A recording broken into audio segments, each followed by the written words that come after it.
Hi friends, welcome back to our channel.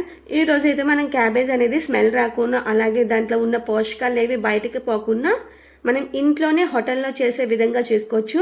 First దీని process చూద్దాం రండి. నేనైతే క్యాబేజ్ ముక్కల్ని ఇలాగా పక్కకు తీసుకున్నాను, చిన్న చిన్న ముక్కలుగా కట్ చేసుకున్నాను. మన స్టవ్ మీద పెట్టుకొని బాగా ఉడికించుకుంటున్నాను. ఈ లోపు మనం శనగపప్పును కూడా నానబెట్టుకున్నాము. ఇలా బాగా ఉడుకుతున్నప్పుడు నేను 2 టమాటాలను కూడా వేసుకున్నాను. ఆ టమాటాలు కూడా బాగా ఉడికిన తర్వాత పక్కన పెట్టుకున్నాను. ఇలా పక్కన పెట్టుకున్న తర్వాత స్టవ్ మీద ప్యాన్ ఆన్ చేసుకొని, ప్యాన్ హీట్ అయ్యాక అందులో ఆయిల్ పోసుకొని ఆవాలు, జీలకర్ర, అలాగే మినప్పప్పు, కొంచెం పచ్చిమిర్చి, ఒక 2 సన్నగా తరిగిన ఉల్లిపాయలు వేసుకొని ఒకసారి అవన్నీ బాగా ఫ్రై చేయండి. ఉల్లిపాయలు అనేవి 50% బాగా ఫ్రై అయిన తర్వాత అందులో ఆల్రెడీ మనం నానబెట్టాం కదా శనగపప్పు ప్లేస్లో మీరు పెసరపప్పు అయినా వేసుకోవచ్చు. అది కూడా ఒకసారి బాగా ఫ్రై చేయండి.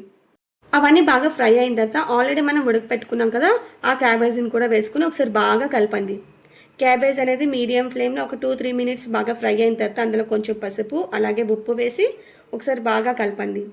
ఇలా బాగా కలిపిన తర్వాత మూత పెట్టుకొని ఒక 5-6 మినిట్స్ అయితే మీడియం ఫ్లేమ్ టు హై ఫ్లేమ్లో పెట్టి క్యాబేజ్ అనేది బాగా ఫ్రై అయ్యేంత వరకు బాగా ఫ్రై చేయండి.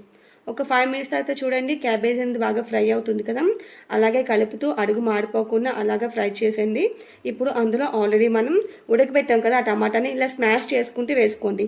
మీరు కావాలంటే టమాటా ప్యూరీ కూడా వేసుకోవచ్చు.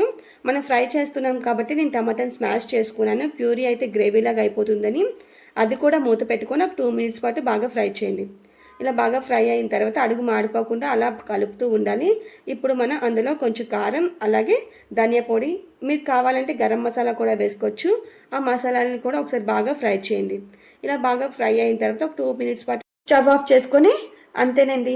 చాలా ఈజీగా ఇంట్లోనే చేసుకోవచ్చు. ఇలా చేసుకుంటే ఏ స్మెల్ కూడా రాదు, చాలా టేస్టీగా ఉంటుంది. ఎంత అన్నమైనా తినేస్తారు. క్యాబేజ్ అంటే ఇష్టం లేని వాళ్ళు కూడా ఒక్కసారి ఈ వాసన రుచి చూస్తే కనుక ఖచ్చితంగా తింటారు. ఛానల్ని ఎవరైనా ఫస్ట్ టైం చూస్తున్నట్టే ప్లీజ్ లైక్ చేయండి, అలాగే సబ్స్క్రైబ్ చేయండి.